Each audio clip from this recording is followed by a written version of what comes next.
Hi everybody, this is Erica Demain, your fancy Italian-American herb cookess, and I'm bringing you back here today to tell you about something I've been making again lately. You know how some recipes like go in and out of your lives and you don't really know why, but you might be like cooking them for a long time and then just they kind of fall away and they go into some, hole in your culinary brain or something, and then you don't think about them for a long time. That's the deal with this recipe I want to do for you today, because I just re-established it in my culinary repertoire. It's a thing called Raito sauce, and it's a Provençal sauce used mostly for fish, and it's a tomato-based sauce. But tomatoes, I got my tomatoes right here. I'm going to use these for it. These are really good San Marzano tomatoes, not Provençal, but very good. And the sauce is made by reducing a lot of red wine in tomatoes, which is really sort of a strange thing. It's not Italian. It seems to be very Provençal to me. And then there's sharp notes added. I mean, it was originally a sauce that highlighted Provençal olives and also capers. And it also uses cornichons, which to my way of thinking, it makes it more French. I mean, it's basically, to me, this is like a completely perfect melding of Provençal and Southern Italian flavors, which is, the culinary makeup of that area, and which is why it attracts me so much. So let me show you how I'm going to start doing this. First off, I think we can use onion. It's got to start with like a sofrito. We can use onion, but I've got these like nice little torpedo shallots, so I think maybe today I'll use one of these. So we'll start out with this. All right, and you just want to, this is a great sauce. I'll tell you what I loved about this so much when I first discovered it years ago, when I first became really involved in learning about Provençal cooking, which was, that cooking just drew me in, and I threw myself into every single book I could find, whenever I could get there, going in, experimenting. And I saw this recipe for this Raito sauce several times in various Provençal cookbooks, and I said, that's very interesting. I like the idea that they do all that, red wine reduction. It's almost like the way you would do a red wine or a wine reduction from something that was more like a meat-based sauce that had a stock in it. But this has no stock. It's just the tomatoes. Okay, so there's my shallots. So let's get this thing going. So, the thing about this sauce also is that it's not like a loose sauce that you might want to use for pasta, for instance. Here we go, my usual too much olive oil. But it's more like what in Italy they would call a condimento, a condiment. So it's almost like you cook it down so it's sort of thickish. And let's get this going. So that's the beginning of my sauce. And since it's Provence, I'm going to use some garlic too. This is garlic that I grew from my garden this previous summer. It's still in very good shape, surprisingly. This is, what type was this? I can't remember. Oh, this was just a German white garlic. I grew a bunch of different types, but this one seemed to hold out best, like as far as drying goes. The red Italian one kind of shriveled up months ago. But this thing still seems really like, smells great. Okay, so we got that going, and then we put some garlic in. You can see what I'm doing. This is very, very casual. And so far, so good, right? So far, let's get this piece out. We don't need that little end. So what we want to do now is just cook this down for a while and then add some some flavoring elements. I mean, I've seen so many different types of recipes for this using various things. The only constants are the tomatoes and the red wine and the capers, olives, and cornichons, or cornichons and capers with no olives, or vice versa. But anyway, a lot of them had fennel seeds in it, and I thought that was a nice touch, especially since this is getting a little too high. This is usually served with some kind of fish, cod in particular, because it's often like a Christmas Eve dish. So I'm just going to use, instead of the fennel seeds, I've got this beautiful fennel pollen, which is very strong. It's great. I mean, get yourself some of this. I mean, it's really worth it. And, it's a little expensive, but I've had this thing for like a year and a half now, and it's still really fresh. Okay, so we got that going. Turn that down, make sure it doesn't burn away. Pretty good. And, for the backbone of this dish, herb-wise, I'm using bay leaves, which is exactly what most of the recipes call for. And these are fresh bay leaves. I wouldn't put dry in here because they just make it taste musty. That's getting good. So now what always happens now is that you want to start adding wine. And this is just, okay. I mean, this is a bottle of old Beaujolais I've had hanging around and need something to do with. It either goes into the vinegar bottle or it goes into a sauce. So I'm going to use it in this. And it's actually a perfect wine for this because it's light. It's not, you do not want an oaky wine in this. So this is really a really good thing. And a lot of the recipes for this Raito sauce, I saw also, I guess maybe to cut sharpness or something, included a little bit of red vermouth, which, I happen to have, so why not? All right. So let's let this cook down a bit. So I would say, reduce that to maybe about half. What else do I need here? Well, another thing that a lot of Provençal recipes I notice, as opposed to Southern Italian recipes, when they're using tomatoes, they add sugar. And in Italy, you don't really get that so much. I mean, I think that Southern Italians feel like, the tomatoes should sort of speak for themselves, and if they're a little bit sour, so be it. But since this is a Provençal / Italian dish, and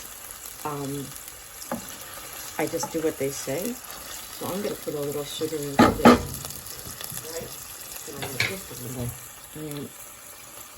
Especially since it's like a condiment as opposed to a sauce. You want it a little concentrated, so that's looking good. Okay, so what I'm going to do now is I'm going to add my tomatoes, and these are these nice San Marzano tomatoes. I just whipped up a little bit in the Cuisinart. So I'm not going to make a lot of this.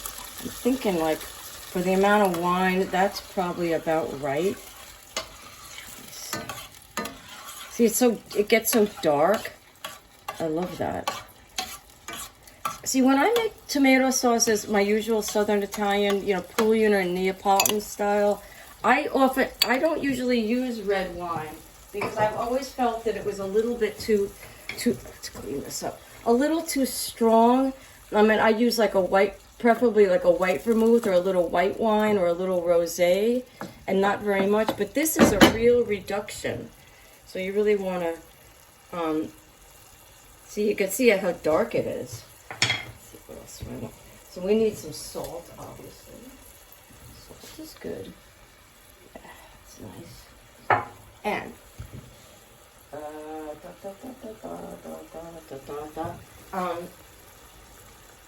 I have a little heat is always good. I mean, I have this is a habanero. Maybe that would be a little over the top to put in this, so maybe not.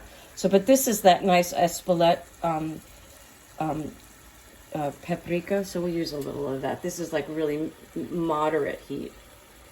It's really interesting because just while this is reducing, I just wanted to say one thing. It's very interesting. When I first started cooking, the first thing I wanted, this was when I was a teenager. I think I started getting really interested in cooking when I was about 14.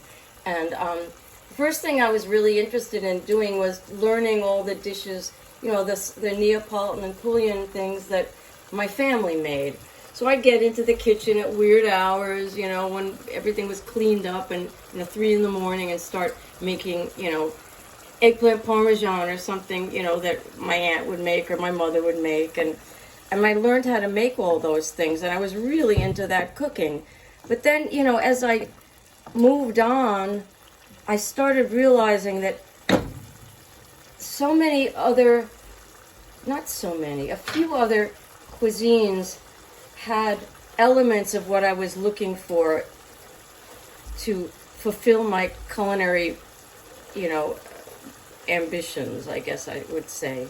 And I realized I was immediately drawn to Provençal cooking for obvious reasons, because it has all the Italian elements. Especially I love the cooking of Marseille and Nice, but the cooking is very similar to the cooking in Liguria, and I'm very drawn to the cooking of Genoa in particular, and a lot of the dishes go back and forth. Pesto, for instance, is one of them, and there's tons of others. And then there's this weird connection from what I can see, between Genoa and Neapolitan cooking, and I guess it has something to do with the waterways, because in Naples they're actually cooked dishes that there's a pasta sauce called alla genovese, and I don't know why exactly it's called that, but I'm only thinking that ship people brought things back and forth, and there was a lot of trade, and so there's a real similarity between a lot of that cooking. See, this is looking like really perfect to me now. You see how thick it got? Didn't take long. This was like only a couple of minutes. So now what I'm going to do is, this is what makes the sauce special for me. First of all, these are capers, and these are the nice Sicilian capers that come packed in salt. And I soaked them and rinsed them and threw them in a little olive oil. So these are going in. You know what? It's a condiment. Put them all in. And then this is what I love about this sauce. Instead of the olives, you could put olives, cornichons, and capers, but I felt like instead of the olives, I would just use the cornichons. And I made this a couple of weeks ago, just exactly this way, and I really loved it. And I used it as a sauce for. Excuse me, what did I use it for? Oh, some grilled porgy fillets that a whole fish actually, and it was really nice.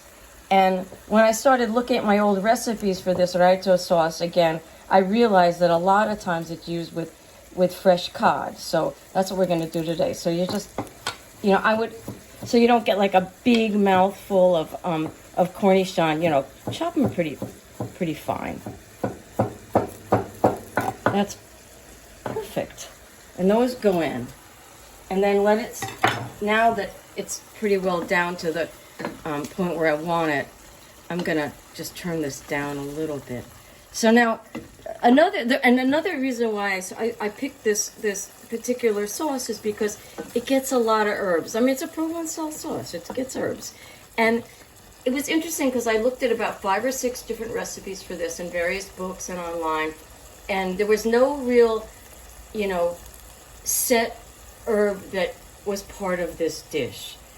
Some use rosemary, some use thyme, some use basil. A lot of them use basil, and I figure since I chose fennel to be one of the elements of this, I was thinking what I would do for this particular one is, I have a choice. I've already have a backdrop of herbage for this dish with the bay leaves, which makes it a nice solid background. But then I was thinking that, I will use some basil.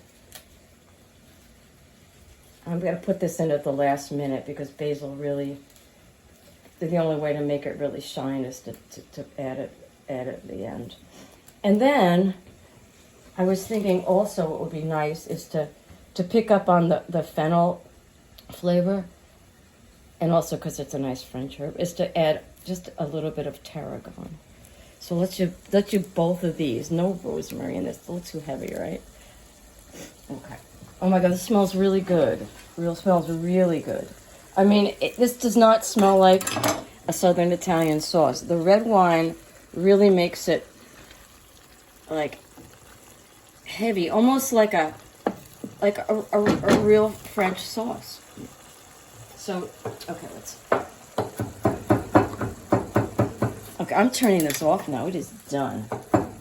Okay, so the fennel goes in and the basil at the last minute, right? You don't want to add it too soon. Now, I don't chop my herbs really fine, like in a fancy fresh restaurant. I really like the rustic quality. And I think if you chop the hell out of herbs, you're going to lose a lot of the flavor onto the cutting board. And it's just like torturing your herbs, and you don't want to do that. Okay, so look at that. That's good. All right. Perfect. Well, look, it's not perfect until you give it a taste.